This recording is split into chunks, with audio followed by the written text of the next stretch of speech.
Hey folks, what's up? Today I'm messing around here. I got a little seminar thing that I got set up tomorrow that's going to be pretty cool. It's going to be a shooting seminar, kind of like a jiu-jitsu seminar. I'm getting all set up for it.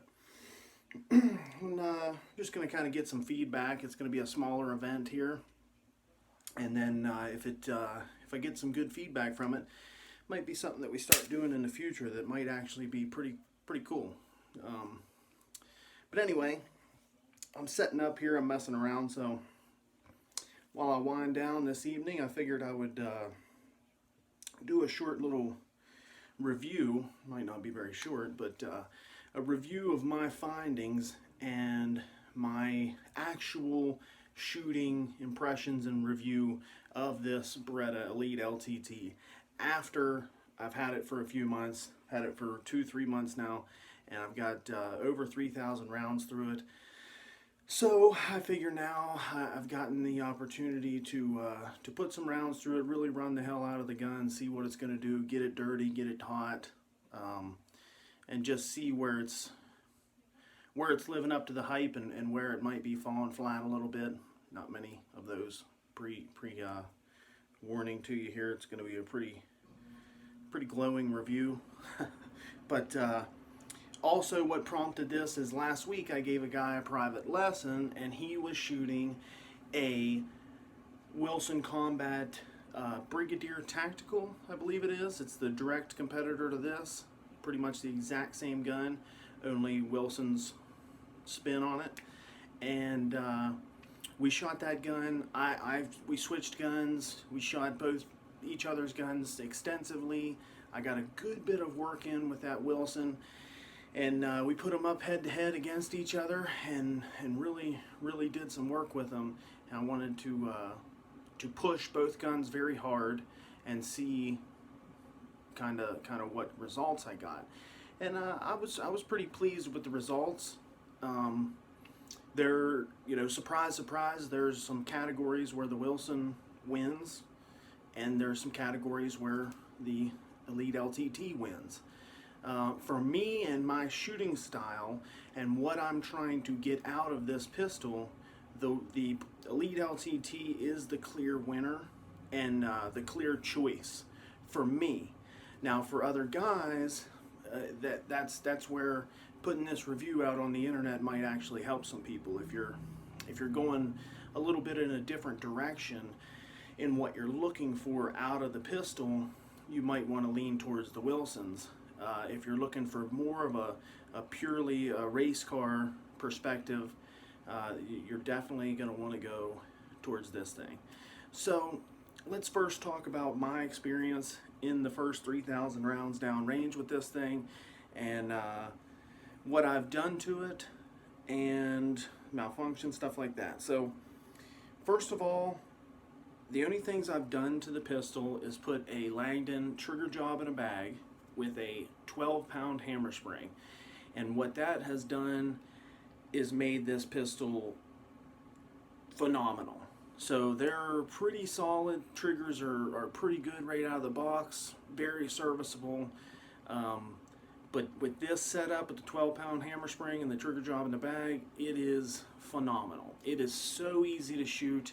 It's laughable in single action, and the double action is just got dummy rounds in it. The double action is just butter smooth. It rolls right through. If you look at the hammer, it just rolls through. So easy to shoot. If you have a Beretta 92 of any flavor, that trigger job in a bag with the 12-pound hammer spring, that's the Jimmy Jam right there. Okay, I haven't had any failures from light primer strikes. In 3,000 rounds, I had one stovepipe malfunction, which is kind of hard to do with a Beretta, but I had it. The gun was extremely dirty, well over 1,000 rounds since a cleaning. So whose fault is that? Not really the gun's. One malfunction in 3,000 rounds is a ratio that I can absolutely live with, especially given the conditions of the gun at that time. And I'm always running my guns very hard, very hot, rocking and rolling, squirt some lube, and let's go again. And that, you know, that's just how I go. So malfunction track record is extremely strong, and the just the shooting, it's laser beam accurate, crazy accurate. The best group I've ever shot freehand in my life. I have red dot pistols, but the best group I've ever shot from 25 yards offhand was with this girl right here. Okay, and I shot. It was with Dow calipers. It was just shy of 3 inches at 25 yards. So I was pretty psyched. It was awesome. So just say 3 inches, but offhand 25 yards, slow fire. It was doing some serious work. And this thing is so easy to shoot, so easy. The double action is like nothing. You just roll through it. If you've learned anything about shooting double action triggers, don't worry about staging, don't worry about doing anything crazy. Just roll right through the trigger, roll right through it, and you can rock and roll. This thing is so easy to shoot. Other than that, the single action is just laughably easy to shoot. It's just, there's nothing there. It's so easy. Other things that I've done to the gun, I rounded off the left side decocker a little bit. This is one area where the Wilson Combats, I really like their decocker levers much better. But I rounded this one off because it was beating my thumb up a little bit, because I have a super high flagged thumb and a high left hand on the pistol. So I go like this, and the decocker was a little bit large and it was beating up my thumb. So I rounded it off a little bit. And then I also did the same thing to the slide stop lever. It was catching every once in a while, and I was getting not getting a lock back every once in a while, so I rounded that off a little bit. All good from then on. Other than that, it's stock. I've been running the Beretta 17 rounders. These are really good mags. I'm going to get some of the Metcar 18 rounders. They're supposed to be really awesome, so I still need to do that. I haven't done it yet, but I will in the future. I'm still running the fiber optic front sight. I might try the Mariglo Spartan front sight just for something to try. Why not? I love the blacked out rear, the notch, the width, the entire sight package. Perfect for me. I really like it. And I like the beveling that Langdon's done just to relieve some of the areas. You got a relieved undercut under here. You got a relieved section back here, so you're in no way, shape, or form going to get a slide bite, which would be hard to do with a Beretta anyway, but I have meaty hands, and I really squeeze my hands up around there, so it could happen, I guess. But yeah, so let's get to the thing that everyone wants to know. When you're talking about these high-end Gucci Berettas, everybody wants to know, well, the Langdon or the Wilson. Okay, I can say first and foremost that if you're looking for the more collector gun, the more barbecue gun, the more maybe classier gun, just go with the Wilson. The performance is, you know, only a couple percentage points behind the Elite LTT, but maybe a little classier. I like the rounded off trigger guards, kind of nice. You know, I do like the decocker levers. That particular one had a trigger job, which Langdon taught Wilson's guys how to do the trigger job, so really similar. Both guns felt really similar trigger wise, so all, you know, apples to apples comparison. And then yeah, if you're more the collector type, more the guy that's just going to take it out to the range and have a good time and wants a good performing pistol, or you just want to carry it and have a good performing pistol, either one is going to be great. The Wilson, the Langdon, doesn't matter. But if you're more on the performance side of the house and you want a Beretta 92 that offers the most performance out there out of the box, this guy right here can't be toyed with. This is the old girl right here, okay? This one offers the most performance per square inch, per cubic inch of any Beretta out there. It just does, okay?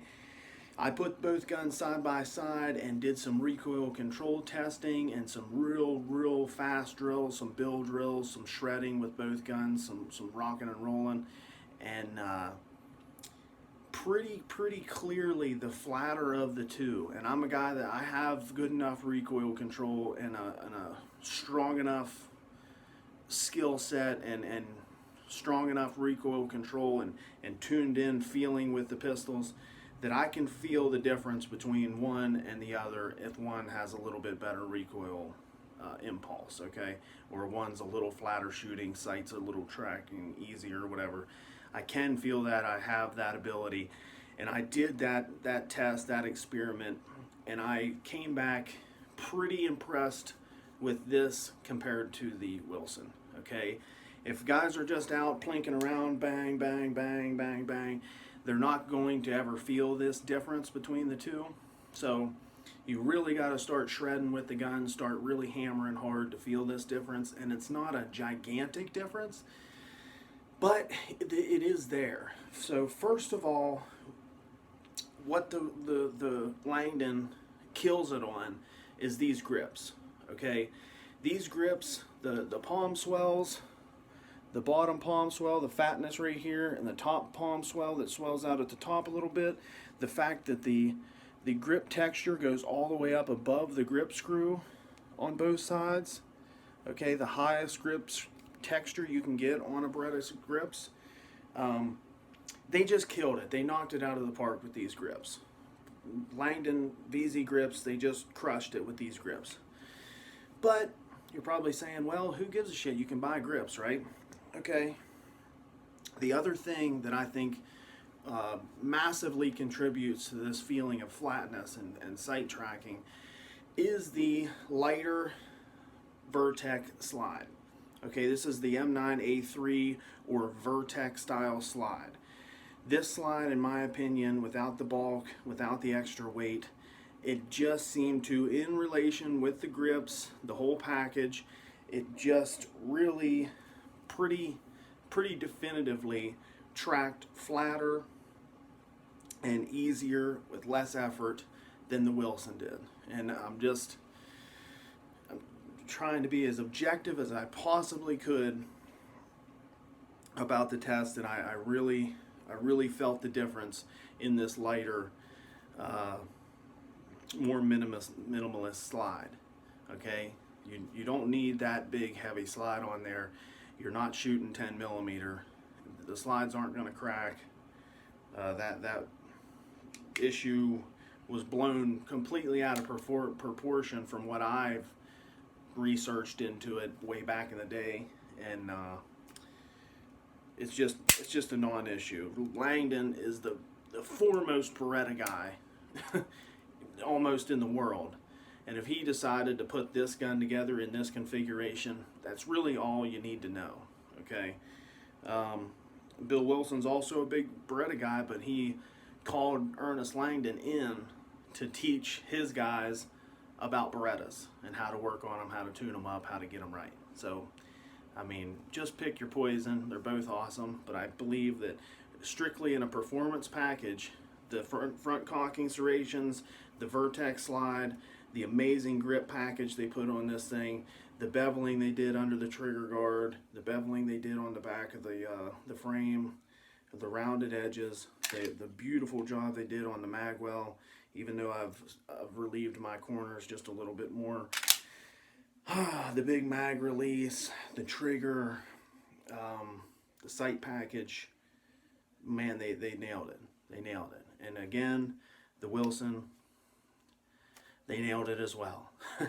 But for a race car, for a nice car, luxury car, a sports car, the Wilson and the Langdon are neck and neck.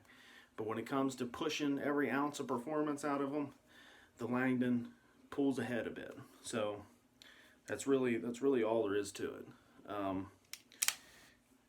Other than that, they're both incredible. I've become a huge fan of the 92, and the way this thing just locks into your hand and that slide just tracks.